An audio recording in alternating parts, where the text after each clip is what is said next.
Okay, hello everybody. Welcome to our behemoth of a Miami Grand Prix recap. Buckle up. Miami. I've been here for too long. I love it. It's going to be an insane recap. There's a lot that we have to talk about. So, I mean, I kind of wish this was a boring race because then we could just talk about our experience and then be like, oh, and the race was standard. But this was not a standard race. So, buckle in. We have so much to talk about. So, we're going to start by recapping kind of like the experience, all the amazing things that we did with Marriott Bonvoy, and then get into a full race recap, including F1 Academy. With that, I'm Chessa. And I'm Tiggy.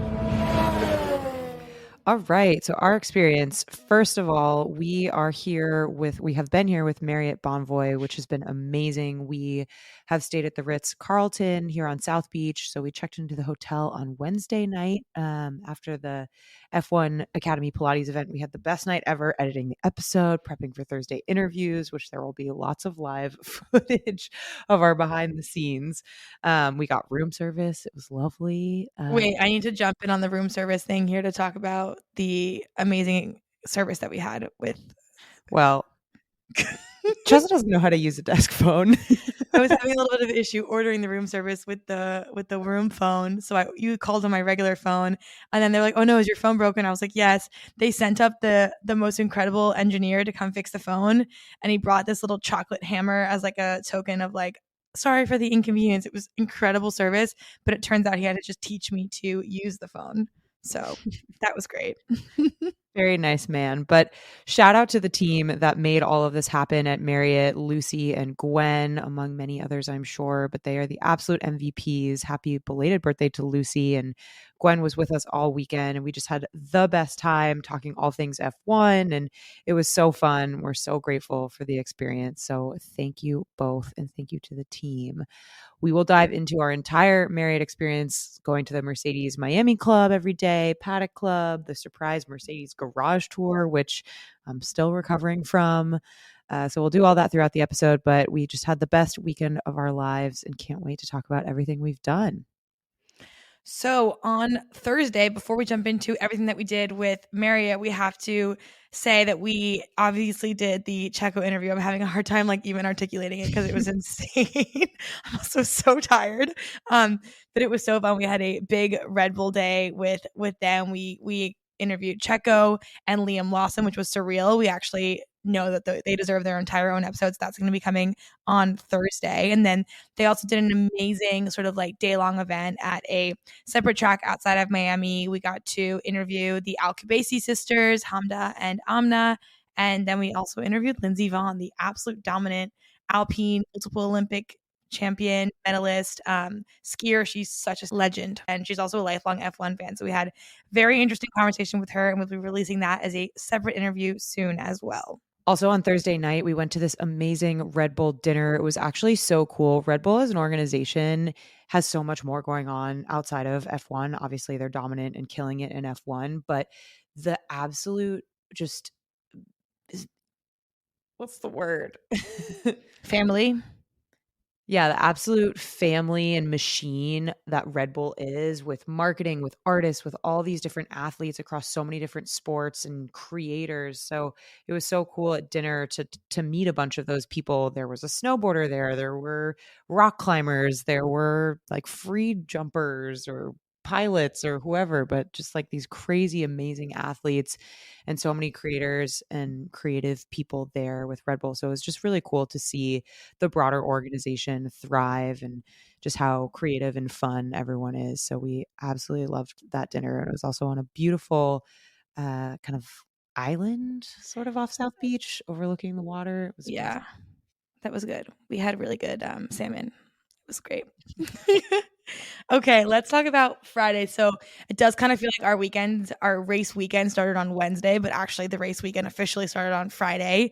We made it to the track for our first day, had a very, very full day. And so we started it over at F1 Academy because we can't forget that they also had their big race weekend here in Miami. So we got to explore their paddock for the weekend. Stick around for the end of the episode where we talk about sort of like their results and everything that happened. But they did such an incredible job this weekend. They kind of opened up the paddock for fans.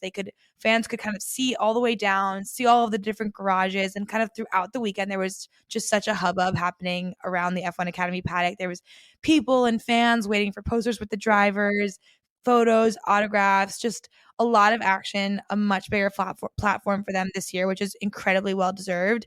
And it was fun for us to kind of like see things happening behind the scenes. They had an incredible hospitality setup, which we'll talk about because there was a lot of big names that came through, but there was like even a Charlotte Tilbury glam station there. And it was just very, very buzzy on Friday. That was the day that Kendall Jenner came through.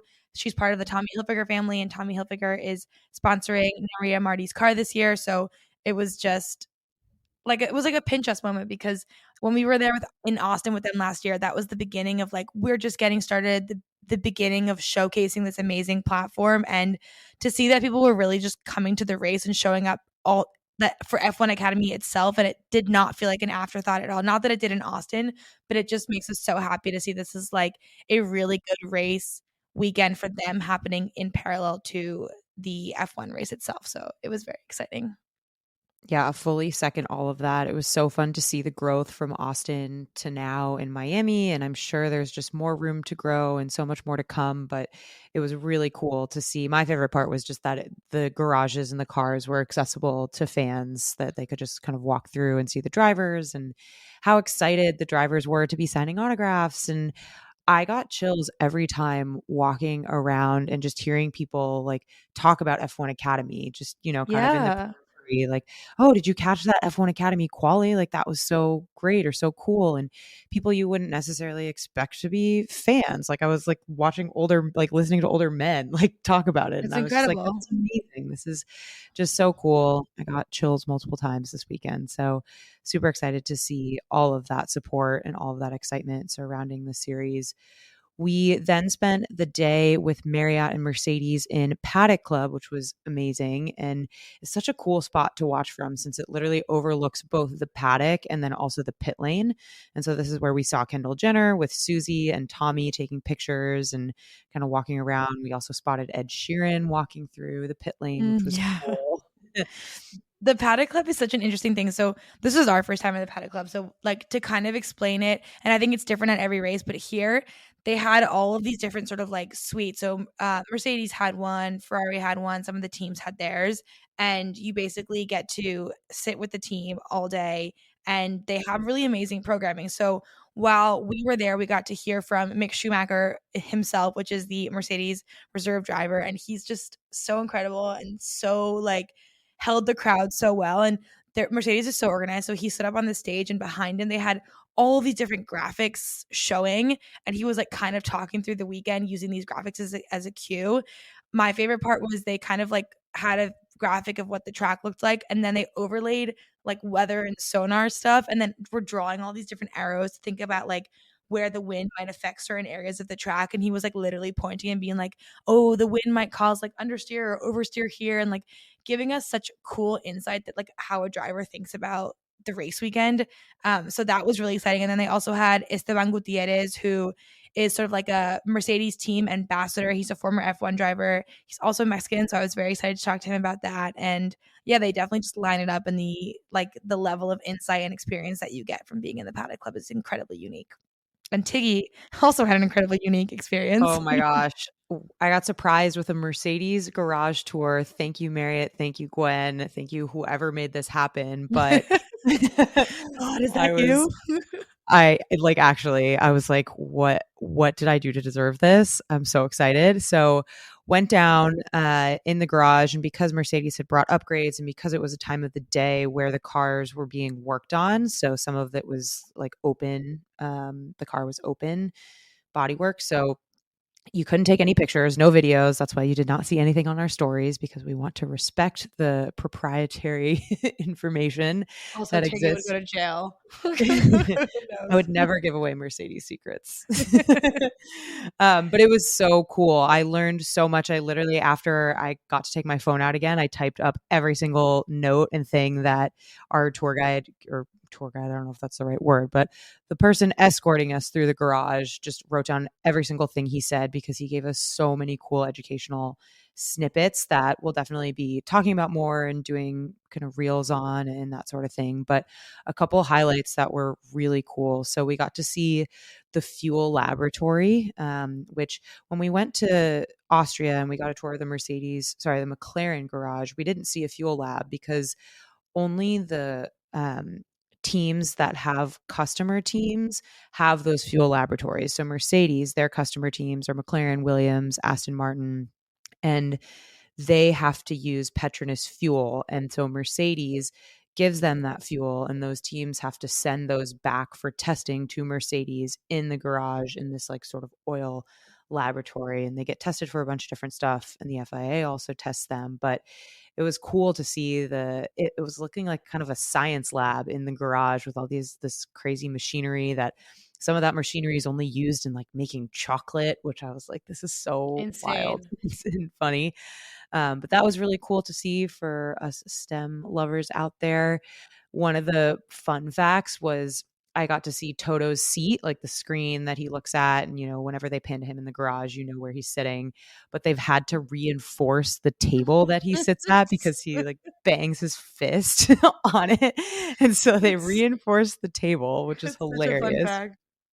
And also, what's super cool is everyone in the Mercedes garage has a nickname, and Toto knows everybody's name. And if he doesn't know their name, he knows exactly what their job is. But they all have nicknames. So, like, one of the guys is named Flannel, for example. And I'll tell the story of why he's nicknamed Flannel some other time because it's a little long winded. But it's just kind of cool that they all have nicknames and they go by that in the garage. It felt like kind of a family vibe, which was very cool. Obviously, they travel together most weekends of the year, but it was very fun. There were a bunch of other things that we saw and talked about, but we'll do some reels on that and talk about those things as they come up. But I was absolutely pinching myself. So thank you again, Mercedes, Marriott, Gwen, whoever made it happen. I'd like to thank my parents. No, Tiggy This was was for my grandma. okay, Lando.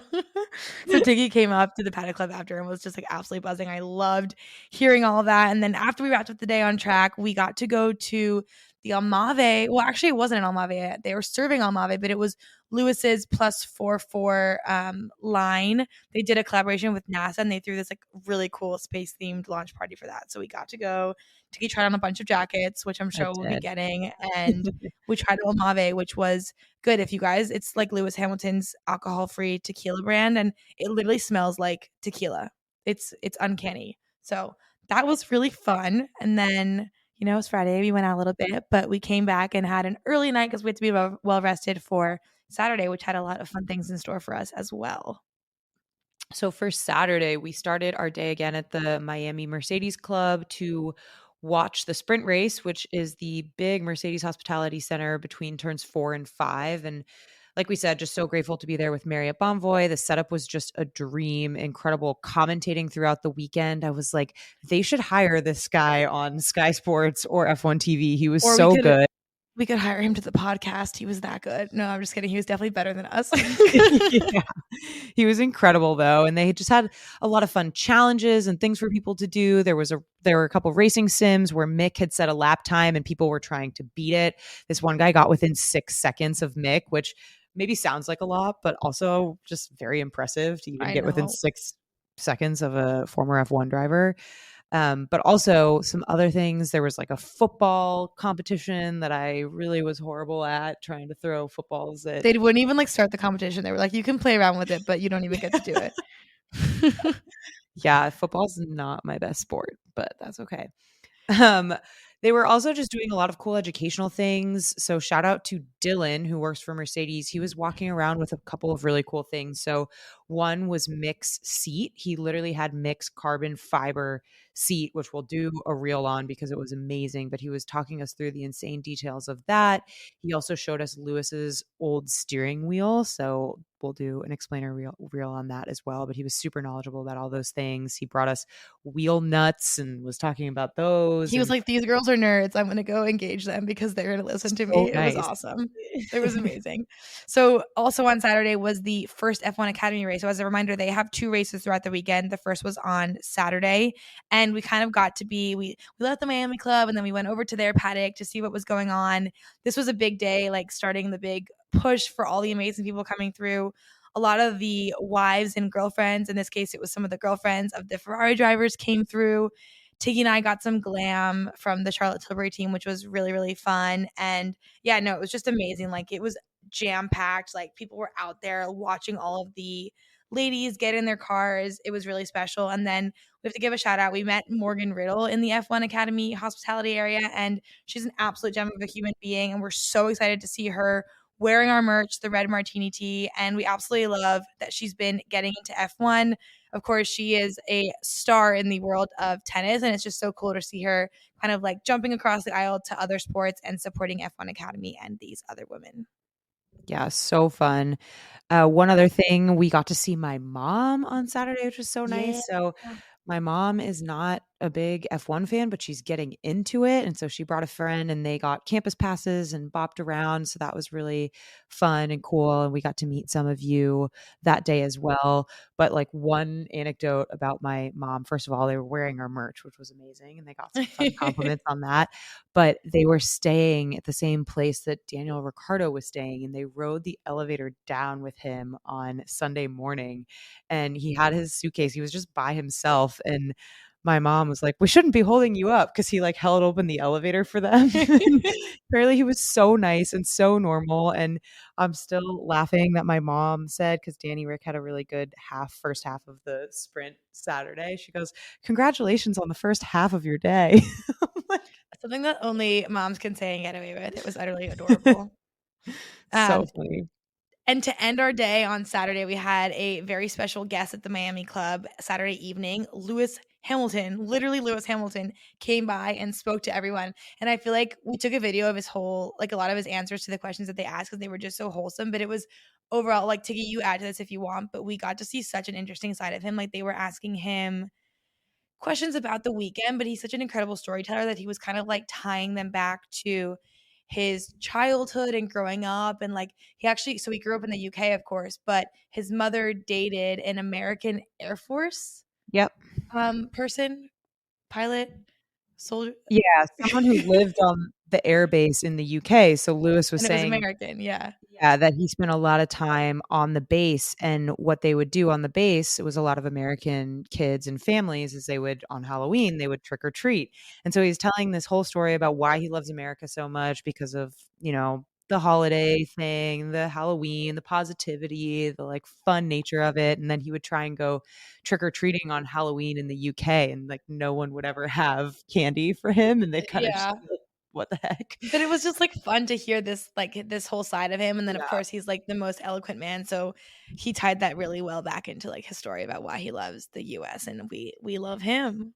Yeah, it was just so cool to see a slightly more unguarded version of Lewis. I feel like the way that we see him all the time is obviously very polished and PR friendly, and Lewis is a relatively private person, so we don't get to see a ton of him all the time, outside of press conferences and stuff in terms of like speaking. And so it was just really cool that I feel like he let his guard down and was, I don't know, telling fun stories and joking. He was joking about K-Mag, not having K-Mag in front of him for the race. And just stuff like that. So I thought it was really cool. And then on Saturday night, we were very lucky to be able to go to an incredible party that was hosted by Peroni. And Peroni, as we all know, is a title sponsor of Ferrari. And it was very, very cool. They literally had a Ferrari car on a yacht, like pulled up to this house, and we were all outside, and it was very amazing. So shout out to our friends over at Peroni that let us let us go with them or That see let them us there. in the door. It was really cool, and they did an amazing collaboration with M. Jemmy loafers, which was also really fun, and we walked away with some of those. Tiggy was sporting them today, and yeah, it was But just really fun. the cool thing about the loafers that you can't tell from the pictures is that we got them embroidered. So they say FTG on the side, which is Yes, so cute. it was amazing, but that whole party was just an incredible testament to the power of, like, fun branding and collaborations and how, like, F1 can be such a fun thing beyond just racing on tracks, so we loved that. I know this is long, we're getting into it, but Sunday was also obviously race day, the biggest day. There was, again, more action in the F1 Academy paddock. The Wags were also there supporting. And then we got like cherry on top, doubly lucky because in the morning at the Miami Club, George Russell came by and spoke to everyone. And he's like incredibly charismatic, like just as you would imagine him. And they, just like talking through the whole race weekend. And he had this funny thing. The commentator or the person asking him questions was kind of like, how do you guys as a team prepare for like every iteration of what could possibly happen in a race when it comes to like a safety car, which is hilarious because of course there was a safety car in the race. And George was like, yeah, like we definitely think about it ahead of time, but a lot of the thinking has to happen on our feet. And like, of course you can't predict a safety car. And then he made like this hilarious joke about like the only way that you could actually predict a safety car is like if you paid someone to naked to run out on track and like trigger a safety car just when you want it. And he's like, any volunteers? And Tiggy obviously like threw her hand up and was like, I'll do it.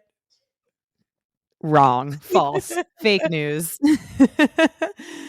But anything for Mercedes, Okay, never say never.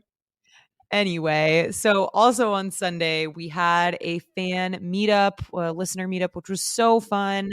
We got to meet a lot of you, which was amazing. Thank you for coming by. It was so fun to talk to you guys from all over the place, some local in Florida, some elsewhere. And it was so cool to hear all the teams and drivers you support and the races that you've been to or races that you're going to. And yeah, it was such a blast. It always makes our day, and it makes all of this worth it to meet you all in person. So thank you for being part of the community, and thank you for taking the time to come say hi.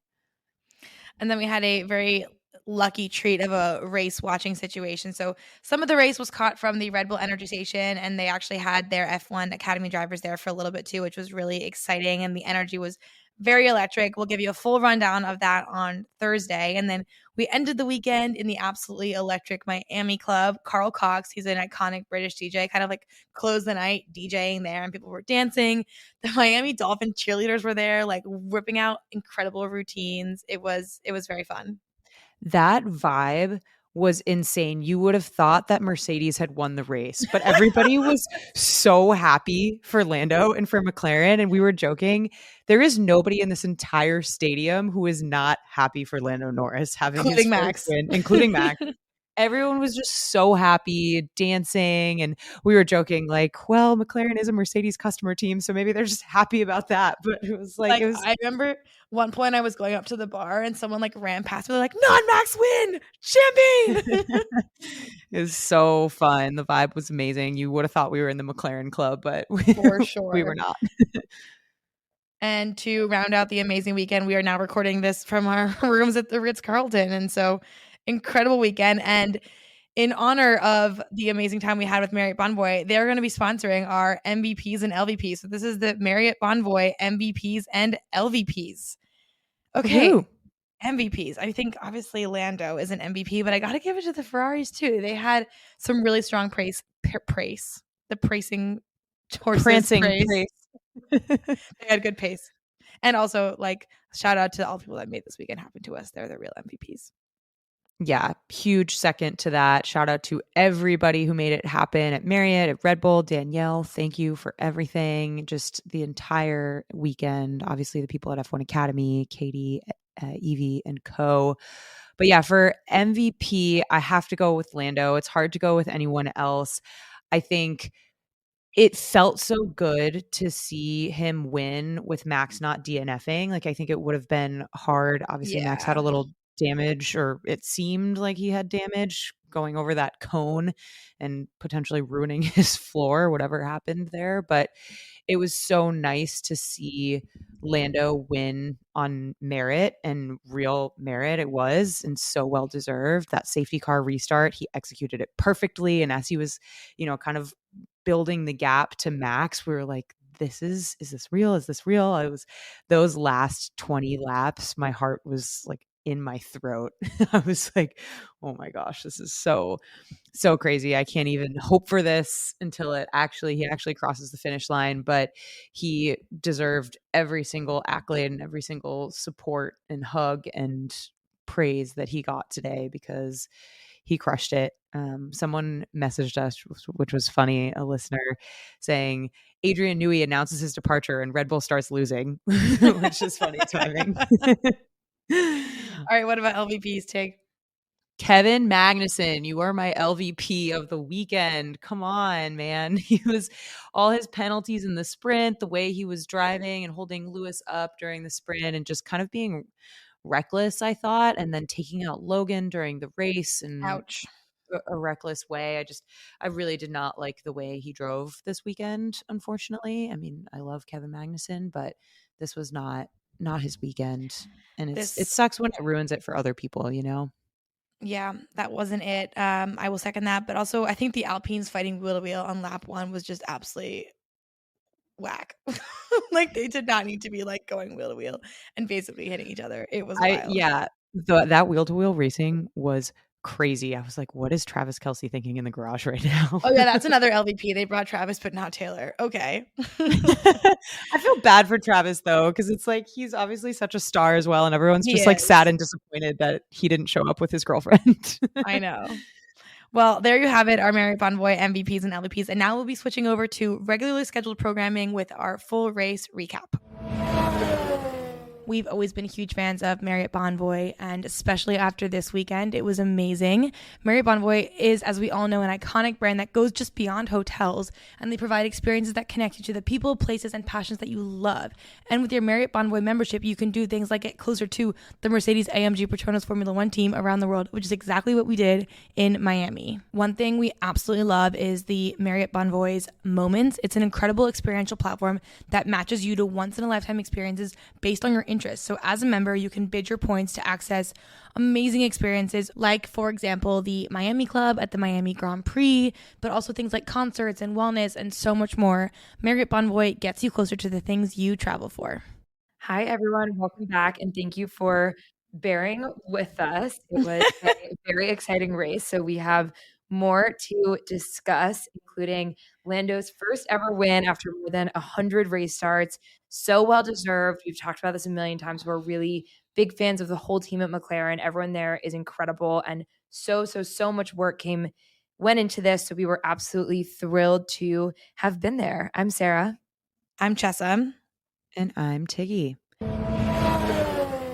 All right, overall thoughts and takeaways from the race. This was really fun to watch. I think the Miami track was super fun in terms of racing, and I liked having the sprint. There was a lot of action and also having F1 Academy there over the weekend and having multiple races for that. It just felt like a really fun, energetic vibe all around. Everybody seemed to be having a great time, and we were talking about it, and now we've been to all 3 US races, and I was always really excited to go to Miami, but I didn't really know what to expect, and this really blew away all of my expectations in terms of fan experience, in terms of the energy, the vibe, and the logistics, honestly. I just thought it was really, really well done, and so to have great racing and to have a Lando Norris debut win, is that the right phrase? Well, first win after 110 starts, like we couldn't have dreamed of anything better. So we have a lot to dive into in terms of who did well, who didn't. There was some drama on and off the track as always, but yeah, I thought it was an incredible weekend and so fun to be there in person. Totally agree. Miami has a soft spot in my heart for multiple reasons. Last year at the race, I got to do a hot lap with McLaren. So McLaren and Miami go really well together.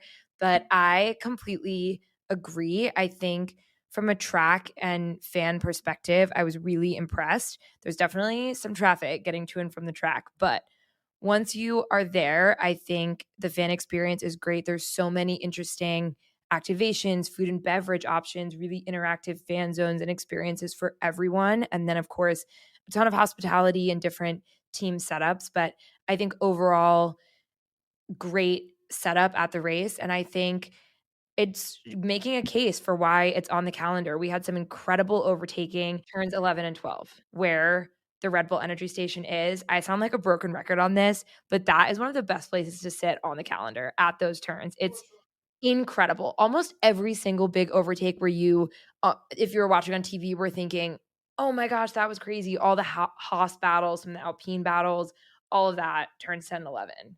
If you're going next year, remember this. And Sarah will be sitting there. You can go find her.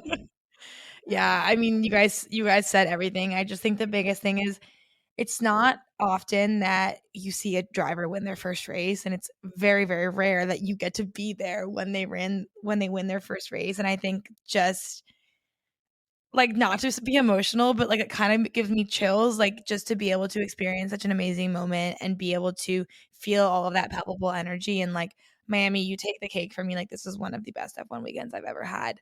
Obviously, because we had an incredible hospitality experience, but also because the racing was just top notch. It was incredible. And also a fun thing here, this is a challenging track. Like a lot of the teams were having a hard time figuring out tire performance, getting used to the track, getting the right setups. And you know me, I always love when the field gets switched up. So to see, the Red Bulls having to, really take a second and understand what's going on with the cars as opposed to just like flying ahead the whole race was exciting and entertaining for me.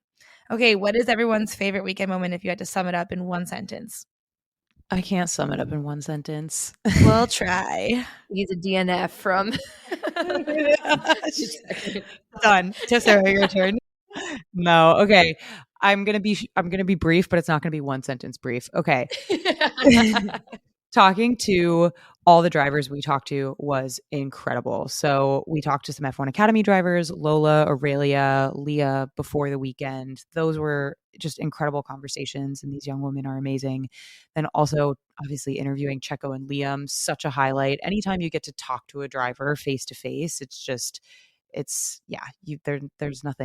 no substitute for that. So that was just an incredible experience. And then seeing Lewis and George in the Mercedes Miami Club and kind of seeing them with their guards down, just incredible. So all the driver moments, I would say.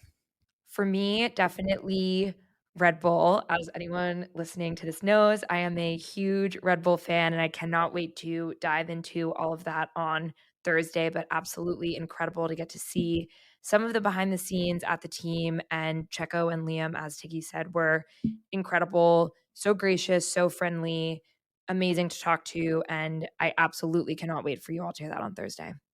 My absolute highlight, I think, of my life was asking Checo a question in Spanish. It just felt like so special and so nice. And we can't wait till you guys can hear what he had to say. Of course, we'll translate for you if you don't speak in Spanish, but it was just about like pride for Latin America, pride for Mexico. And it was just really nice to see him acknowledge that. So He was really excited too when Jesse said it. He was. So you crushed it. thank you. He definitely perked up when he was like, oh, someone speaking Spanish with a Mexican accent. Sounds good. Oh my gosh. Okay, now we have to do our hot take section, which this feels like the lamest hot takes ever. Except for me. Except for Sarah's going to be really cocky about this. But Tiggy, tell us about yours. Mine was Logan Points. Unfortunately, he DNF'd, and it was no fault of his own. It was Kevin Magnussen. So I am pretty bummed about it, but it is what it is, I guess. It is what it is. Tiggy was really mean to me about my DNF or my DNF. Tiggy was really mean to me about my hot takes. I was like, darn, like it didn't work. And she's like, that's what happens when you get really specific. So I had Lewis podium and Oscar top 3. Well, that's why I didn't say that's what happens when you get really specific. I was just saying, if you had said McLaren, you could have had 50% success rate there. Ooh. Well, Sarah, why didn't you gloat? That's a good segue. Now's my moment. I'm not often right, but I said Lando podium, so I'm proud of myself.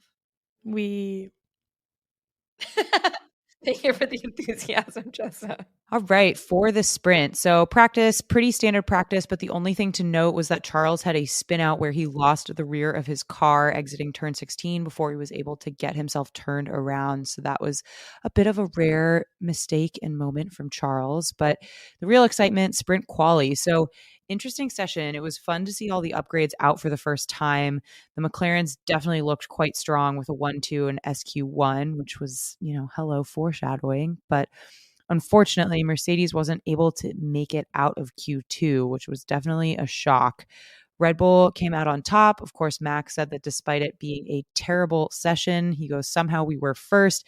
His first radio after he found out that he got pole was, lol, what happened to the others? I guess I'll take it.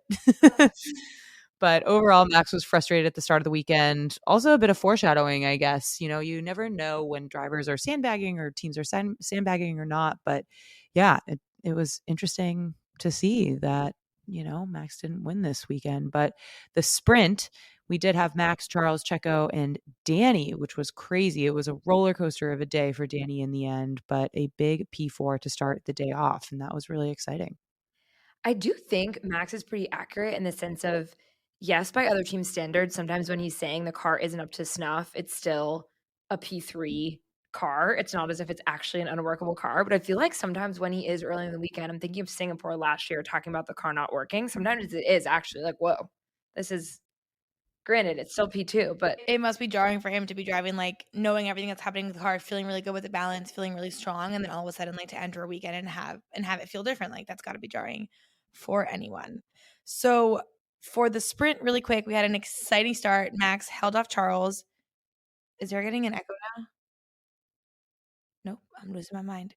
Max held off Charles, and then Checo tried to make a big move but couldn't do it, so Danny Ricciardo got through to P3, and then we had an early safety car, so there was a chain of events with Hamilton late braking, some contact between the 2 Aston Martins, which ultimately led to Stroll going into Lando, and they both sustained damage, that they had to retire, and it was just such a bummer for Lando on what was already kind of a strong weekend for the team. He had new upgrades, and, of course, we know in the end what happened, but it was just a bummer for him. He was just, like, so, dejected and sad, and it's just such a roller coaster for everyone when things like that happen.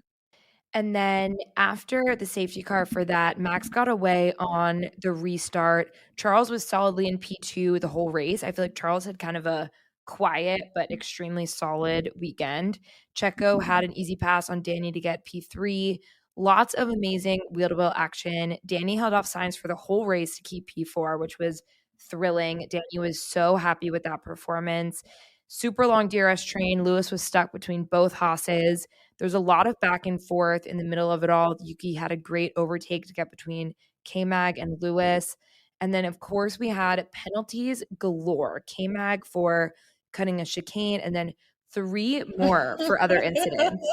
I thought it was a joke when it kept like popping up on the screen. I was like, are they just replaying the same penalty? But no. And this is only Saturday. We haven't even gotten to Sunday yet. I'm just I was gonna say, Sarah, do you wanna tell us what you said about K-Mag, or do you wanna wait?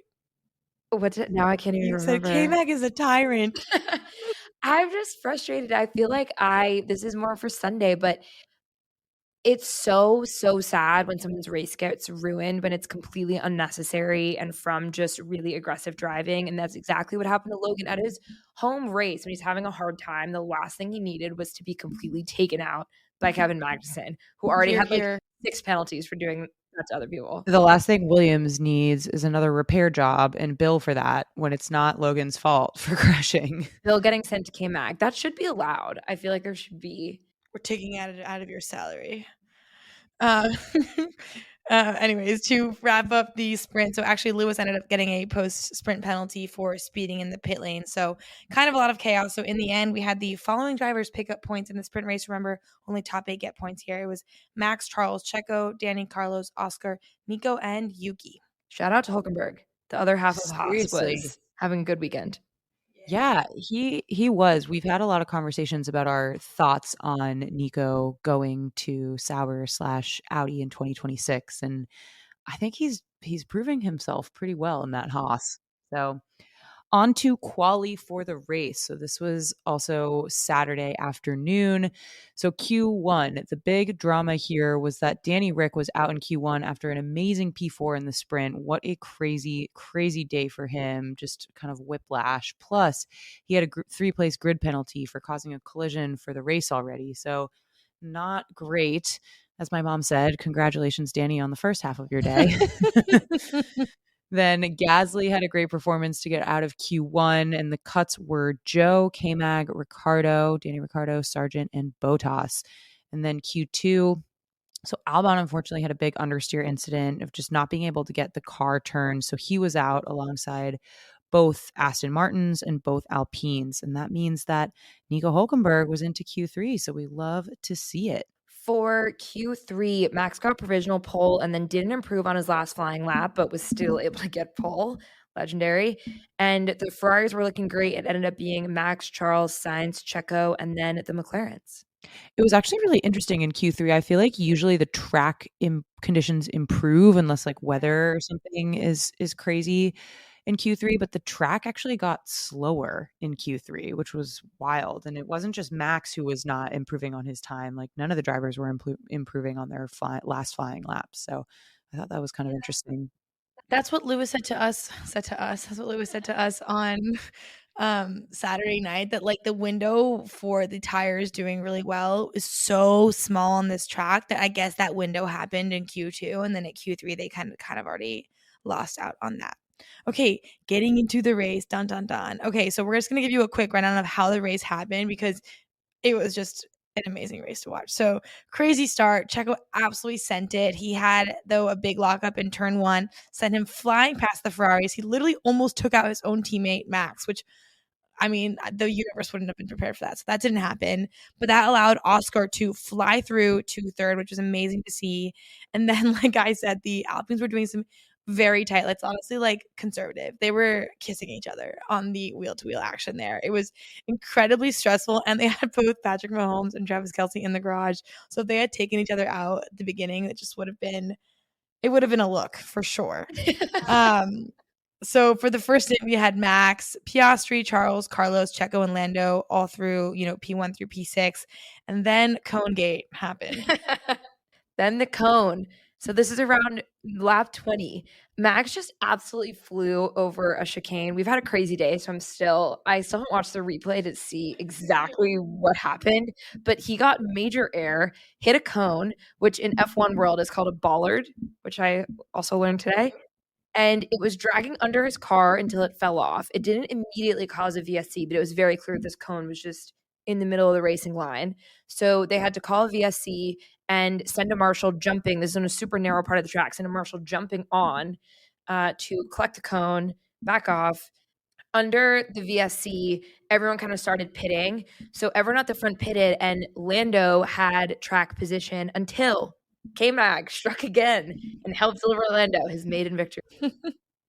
Maiden victory. That's the word I was looking for, not debut win. His debutante win. Maiden victory. So lap 27, what happened is K-Mag wrecked Sargent, and naturally K-Mag was able to keep driving. Poor Sargent had a DNF, but it was a big impact for him. He was sort of just minding his own business. K-Mag threw it up the inside where there was not enough space. K-Mag did get a 10-second penalty for that, but since the front runners had already pitted, it was huge for Lando to be able to get an easy safety car pit. And so Lando came out ahead of Max, which was amazing. So then we had a safety car restart. They were all bunched up. And for the first few seconds, it seemed like Max may be able to get Lando immediately, but Lando, amazing safety car restart, saved it in the first few corners, then quickly launched a second ahead, pulled out of DRS range, and just kept going. He kept pulling out a bigger and bigger gap.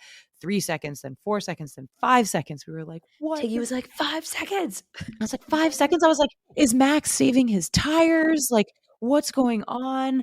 I think it was at the 3-second mark. After 3 seconds, we're like, there's no way Max would let a 3-second gap build up to save tires. There's no way. I think it's way more probable that he had some floor damage from that bump with the chicane. Yeah. He was also needing to hold off Charles behind him, and Max said he couldn't get the car to turn, said it was a disaster. I mean, he must have had, like we were saying, some floor damage after literally getting air off the chicane earlier and dragging that cone around. But yeah, it was, I mean, great for Lando. Absolutely amazing to see anyone pull a 5-second plus gap to Max, just driving along. So very, very exciting. And from where we were watching, everyone was just like literally holding their breaths for the last 20 laps to see if Lando could do it. And of course, he did. He won by a commanding 7.5 seconds. It was insane. We are so thrilled for the teams. We've said it a million times. We'll say it a million times more. It's just, we love McLaren. Everyone who works there is great. That, like, they just deserve this win so much. And it's amazing to see Zach and everyone celebrating. I'm sure you've seen it now too, but Lando like sprinting down the pit lane and diving into the mechanics and then lifting him up. It was just so heartwarming. And I think the best part that shows just, F1 is an incredibly competitive sport, but these drivers like all grew up together. They all know each other, and they all just went out of their way to congratulate Lando. Max and Charles especially were genuinely happy. I think like seeing Lewis just give him the biggest hug and have the most beaming smile, like all just were so happy for him. Yeah, it was amazing. So in that vein, the radio of the week was I love you guys. I love you guys. Thank you so much. We did it.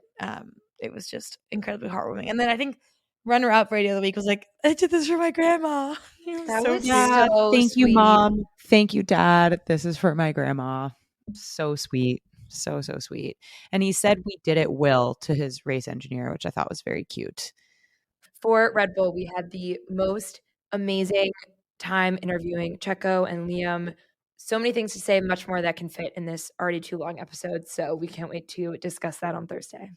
For Ferrari, pretty solid weekend for them. Leclerc P3, Sainz P4, but it looks, at least as of today, that the momentum is in McLaren's favor right now with their upgrades, but you never know. We'll see what happens. Again, we enjoyed the party a ton. Shout out to Callie and the Peroni team. And there are lots of rumors about Newey potentially going to Ferrari. There were tons of pictures and memes of him staring at the car like, I can fix this. I can fix you, I can baby. fix her. I can fix her, or I can fix him. Yes, it was funny. I mean, what do you guys think? Do you think, to me, Ferrari feels like the most likely at this stage, but I am excited to have official confirmation or an announcement. Definitely. We have already had this conversation 11 or 12 times today. I think what you guys said to me earlier, which I think could be very plausible, is that like he's not in it for the money, and like he's in it for the project and for a big project at that. So I could see him like returning to Williams. He was at Williams from 1991 to 1996, and that would be a fun little return for him to try to fix that. Yeah, it was reported by Motorsport that he is in talks with James Vowles, but I think every team is quote unquote in talks with Adrian Newey. But the last Ferrari tidbit we have to give you is a little birdie was on Fred Vasseurs' plane to Miami and told us that Fred Vasseur was watching Anyone But You on the plane, which is the Sydney Sweeney rom-com. And I think I have never loved Fred Vasseur more than I do in this moment. Indeed. He's truly for the girls. I love that. Okay, for Mercedes, I mean, we had just an incredible weekend at the Miami Club with them. You know, maybe not the, podium winning performance that they wanted, but P6 and P8 for them is not so bad. They actually, gained a few points. They had some amazing wheel-to-wheel battles, especially Lewis and Hulkenberg, a little bit more clean than K-Mag, but I think the Mercedes in Lewis and the Haas's just had quite a weekend battling it out, but we're excited to see what they can bring in Monaco. For McLaren, Lando's car had upgrades, and boy, did it show. I think this drive just showed what a mature driver he is, ready to take the next step. I think being in first early on in a race when, or at least with 25 laps left, when you have Max breathing down your neck is incredibly stressful when you're going for your first win. And it was amazing that he was able to pull it off. So sad for Oscar, though. He was having an amazing race running in P2 behind Max, but had a series of unfortunate events. He had some contact or near contact with Sainz, had to get his front wing replaced, and then was trying to fight his way back through the field, but couldn't do anything to risk a safety car and blow Lando's lead. So really unfortunate for Oscar, but he will have his moment of that, we're sure. He definitely will. For Aston Martin, a bit of a tougher weekend for them. They had some struggles in quali. Alonso did get points in P9 during the race, but Lance had a 10-second penalty and finished P17. The main Aston Martin news is Alonso is going to the FIA about quote unquote nationality bias. So in the sprint, Hamilton had a move off the line that caused the Astons to make contact, and Stroll took out Lando Norris. And Alonso said that Lewis wouldn't get a penalty because, quote, he isn't Spanish. And Alonso argued that he would get a penalty for the same move as, a Spaniard. So interesting. I don't know what will come of that, but we'll keep you all updated as things get reported. For VCARB, up and down weekend, they had a incredibly cool livery, which was awesome. Danny, like we said, had an incredible P4 in the sprint and then struggled throughout the rest of the weekend. Meanwhile, Yuki had a strong sprint with an amazing P7 finish in the race ahead of both Russell and Alonso. Yuki seems to be leveling up. We love it. For Williams, this was a really, really tough race for them. A P19 for Albon, a DNF for Logan, as we mentioned. Albon said that they struggled with grip all weekend. Then he was unlucky with the safety car. He said, quote, "It's probably one of the most challenging races I've had with the team." They're looking forward to some upgrades in Imola, but yeah, really tough to see that. One thing we didn't mention earlier in the sort of weekend experience recap is we did go to Albon's shoe launch for the new Everglade sneakers. So that was really cool. He came and showed up and talked about the process and why sneakers and why that launch. So it was really cool to see him as well. For Alpine, points are on the board. Woohoo! Gasly finished P12 and Ocon got P10, which is their first points of the season, which is wild. Ocon was so thrilled, even though it's a small step, it's still a step, and it happened with some really big names in the garage. So very excited for them. Sauber, pretty solid for them, but they're still waiting and hoping that they can make an actual step forward and get some points. We had Joe P14 and Bottas P16. And then to round it out with Haas, we had K-Mag P18 with a 10-second penalty, of course, and then Hulkenberg just out of the points in P11. It's a bummer for him to miss out on the points when he's been on a positive streak, but I was loving the Haas actually looked greater towards the beginning of the weekend, so I can't wait to see what they will pull out. And to wrap it up with standings for the Drivers' Championship, we have Max with 136, Checo 101, Leclerc 98, Sainz 85, Norris 83. He's coming up on Sainz, Piastri 41. And for constructors, Red Bull 237, Ferrari 189, McLaren 124, Mercedes 64, Aston Martin 42. And with that, let's get into our F1 Academy recap. So, the strongest, most amazing kickoff on Wednesday with the community event. Definitely listen to our Miami preview for more on that event, but it was just so fun to kind of see the community and the fans come together. We loved talking, like we mentioned, with Lola and Aurelia and just all the amazing F1 Academy team members who were there. So, super, super fun.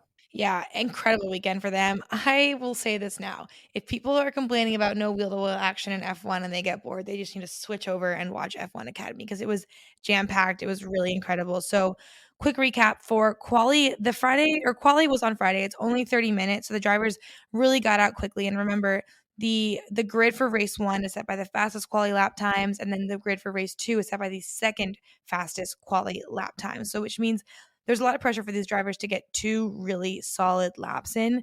And in the end, we actually saw Abbi Pulling of Alpine come out on top with a double pole position for the 2 races. For race 1, for our top 3 for the starting grid, we did Abbi Pulling, Dorian Pont of Mercedes, and Hamda Al-Kubaisi of Red Bull. Abby really pulled away in this race. She led every single lap. Dorian Pont chased her for P2 the whole race. Bianca Bustamante from McLaren had a tough race after stalling out on the grid, which sadly dropped her from 4th to the back of the pack. And there was an amazing race from American driver Chloe Chambers of Haas, who worked so hard to drive from P7 to the podium. It was her first podium at F1 Academy, so very exciting. So for the final top 5, we had Abby Pulling, Dorian Pont, Chloe Chambers, Tommy Hilfigers, Nerea Marti, and Hamda Al-Kubaisi. Very exciting. For race 2 on Sunday, our top 3 for the starting grid was Abbi Pulling, Bianca Bustamante, and Dorian Pain. So Abbi Pulling continued her sweep in Miami with another race win here. Bianca also had a strong race. She held off Dorian for the whole race to keep her P2 position and get her first podium for McLaren. So very exciting. She also had a Vogue spread this weekend, which was so cool to see. There were some DNFs during this race with Tina Hausman of Aston Martin out on the opening lap for the second race in a row, which was so brutal to see. But this time it was due to a snag with Lola Lovenfuss, who was in the Charlotte Tilbury livery, who received a 10-second time penalty for causing a collision there. So unfortunately for Lola, she had an incident during the race, and while she still finished, it's been reported that she sustained a small fracture to her right wrist. So hoping for a quick recovery for her ahead of their next round in late June in Barcelona. But man, these drivers with their wrist injuries, it's so wild. But the final top 5, we had Abbi Pulling, Bianca Bustamante, Dorian Pain, Chloe Chambers, and Maya Vogue of Ferrari. So to wrap up the F1 Academy standings, we have Abbi Pulling with 99, Dorian Palm with 65, Maya Wu with 51, Chloe Chambers with 40, and Bianca Bustamante with 39. And with that, we are done our Miami Grand Prix recap. If you're still here with us, we love you. If you're still here with us, DM us. Send us a message and just say still here. We hope you guys enjoyed. We had an amazing weekend, and let us know what you think. And again, full Red Bull Driver episodes coming on Thursday and the full vlog coming on Friday.